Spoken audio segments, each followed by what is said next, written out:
Bangladesh premier লিগের BPL দল পেতে সব মিলিয়ে 11টি প্রতিষ্ঠান আগ্রহ দেখিয়েছিল। এর মধ্যে আলোচনার জন্য 9টি প্রতিষ্ঠানকে গেল বৃহস্পতিবার আমন্ত্রণ জানিয়েছিল বিসিবি। আমন্ত্রণ না পাওয়া ফ্র্যাঞ্চাইজিদের মধ্যে ছিল চিটাগং কিংস ও নতুন আবেদন করা দেশ টেবলস। এই দুটি প্রতিষ্ঠান বিপিএল এ দল পাচ্ছে না সেটা অনুমতিই ছিল।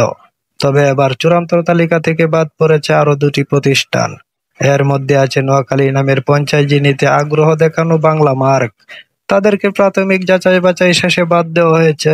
এবার বিপিএল এ দল পাচ্ছে না খুলনা টাইগার্সের মালিকানাধীন প্রতিষ্ঠান মাইনটিও।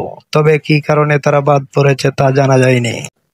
এ প্রসঙ্গে বিপিএল এর গভর্নিং কাউন্সিলের সদস্য সচিব ইফতেখার রহমান মিঠু বলেছেন, 11টা থেকে 8টা করা হয়েছে।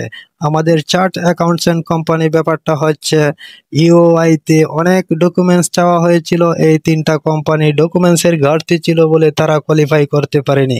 প্রাথমিক যাচাই বাছাই এবং মূল্যায়ন প্রক্রিয়া শেষে বিপিএল গভর্নিং কাউন্সিলের আইন বিভাগ, লিগ্যাল কনসালটেন্সি ফার্ম এবং চার্ট অ্যাকাউন্ট্যান্ট ফার্ম 11টি ইউআই অংশগ্রহণকারী নথি পর্যালোচনা করেছে। তিনি আরও যোগ করেন, বিপিএল এর গভর্নিং কাউন্সিলের 3টি প্রতিষ্ঠান প্রক্রিয়া শর্ত পূরণ করতে পারেনি। SQ post enterprise Bangla mark limited, মাইনটিও রূপসী কনক্রিট লিমিটেড কনসোর্টিয়াম।